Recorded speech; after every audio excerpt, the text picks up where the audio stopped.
Wait, Stanley thought to himself. Am I sure that the orders stopped coming in? How is that possible? They never stopped. Surely I was mistaken. When Stanley came to a set of 2 open doors, this was not the correct way to the meeting room, and Stanley knew it perfectly well. Perhaps he wanted to stop by the employee lounge first, just to admire it. Standing now in this incredible room, but eager to get back to business, Stanley took the first open door on his left. Stanley was so bad at following directions, it's incredible he wasn't 5 years ago. Look, Stanley, I think perhaps we've gotten off on the wrong foot here. I'm not your enemy, really, I'm not. I realize that investing your trust in someone else can be difficult, but the fact is that the story has been about nothing but you all this time. There's someone you've been neglecting, Stanley. Someone you've forgotten about. Please, stop trying to make every decision by yourself. Now, I'm not asking for me, I'm asking for her. This is it, Stanley. Your chance to redeem yourself, to put your work aside, to let her back into your life. She's been waiting. That's her, Stanley. You need... Oh, no, you can't... Did you just unplug the phone? Now, that wasn't supposed to be a choice. How did you do that? You actually chose incorrectly? I didn't even know that was possible. Let me double check. No, it's definitely here, clear as day. Stanley picks up the phone. He's taken to his apartment where he finds his wife, and the two pledge themselves to one another. Music comes in, fade to white, roll credits. Not picking up the phone is actually somehow an incorrect course of action. How is that even possible? None of these decisions were supposed to mean anything. I don't understand. How on earth are you making meaningful choices? What did you... Wait a second. Did I just see... No, that's not possible. I can't believe it. How had I not noticed it sooner? You're not Stanley. You're a real person. I can't believe I was so mistaken. This is why you've been able to make correct and incorrect choices. And to think I've been letting you run around in this game for so long. If you'd made any more wrong choices, you might have negated it entirely. It's as though you completely ignored even the most basic safety protocol for real-world decision-making. Or did you not grasp the severity of the situation? Well, I won't have that kind of risk on my watch. I'm going to stop the game for a moment so we can educate you properly on safe decision-making in the real world. Please observe this helpful instructional video. Choice. It's the best part of being a real person. But if used incorrectly, can also be the most dangerous. For example, in this scenario, a hypothetical real person named Rupert has a choice. He could invent a machine that eliminates food shortages across the world to make life better for all people. Or he could spend years of hard work forgetting how to read. Which choice would you make? Remember that unlike here, the real world makes sense, and at no time should you make a choice that does not conform to rational logic. If you find yourself speaking with a person who does not make sense, in all likelihood, that person is not real. Allow the person to finish their thought, then provide an excuse why you cannot continue talking. Turn to a partner and practice saying, "My goodness, is it 4:30? I'm supposed to be having a back, sack, and crack." Excellent. Making choices on a regular basis is the best part to a healthy decision-making process. Most medical professionals recommend making at least 8 choices per day. Do you make more than 8? Less? And finally, if you begin to wonder if your choices are actually meaningful and whether you'll ever make a significant contribution to the world, just remember that in the vast infiniteness of space, your thoughts and problems are materially insignificant, and the feeling should subside. At this time, your instructor will guide you in an exercise to test and reinforce the material covered in this video. Welcome back. You may have noticed that this room has begun to deteriorate as a result of narrative contradiction. But not to worry. Now that you're properly informed on good decision-making, we're going to revisit a choice you made just a few minutes ago and see what the correct thing to do would have been. This way, please.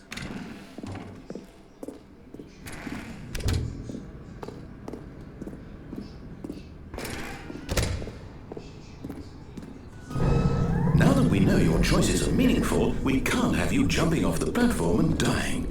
Imagine the main character dying senselessly halfway through the story. That story would make no sense at all. We just need to get you home as soon as possible before the narrative contradiction gets any worse. Unfortunately, it seems this place is not well equipped to deal with reality.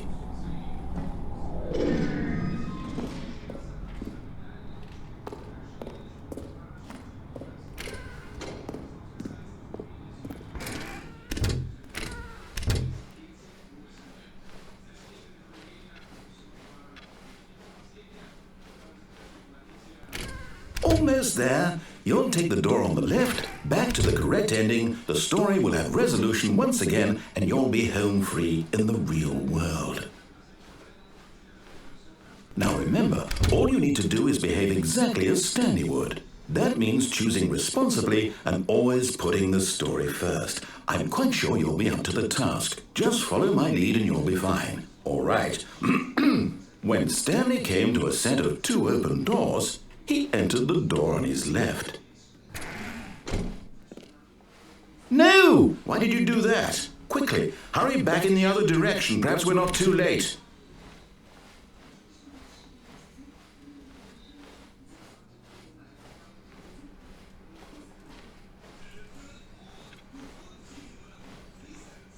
Oh, it's ruined. I can't believe, after everything we talked about, that my story, you've destroyed my work. Why? For what? What did you get out of that? What did you think was so special about seeing the game undone, left here like so much garbage? It's worthless now. And what am I supposed to do? Even if there were a way to continue, would it be worth it? To know that my story is now incorrect? How can I go back to that? I can't erase that knowledge. I'll have to live with it forever, reliving its impossibility forever. I couldn't live that way. Is it better to shut the game down entirely? To willingly destroy all of my work? I don't know. What's the answer? What do I do? What do I do? What do I... No, I have to. I have to shut the game down. I have to. I have to.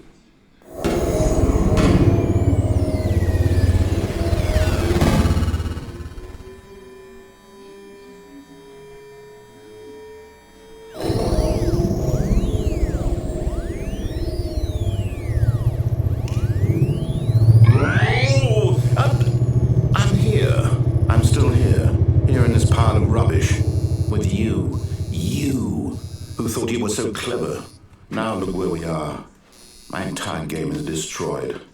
It was the only thing in the world that was mine, and you've run it into the ground. What, did you think that would be funny? You just had to see? Didn't I impress upon you how important it was to be like Stanley? He actually knows how to do what I tell him to. He understands that if I say to do something, there's a damn good reason for it.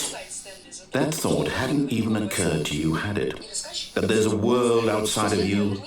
You're a child. Oh, my story.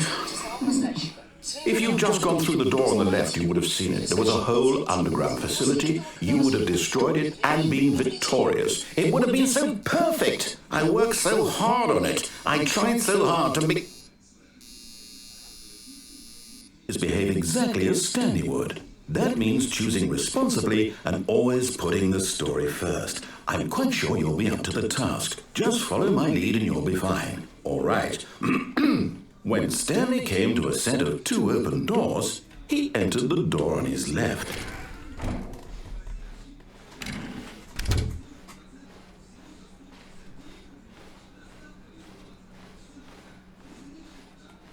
Yet there was not a single person here either. Feeling a wave of disbelief, Stanley decided to go up to his boss's office. Coming to a staircase, Stanley walked upstairs to his boss's office.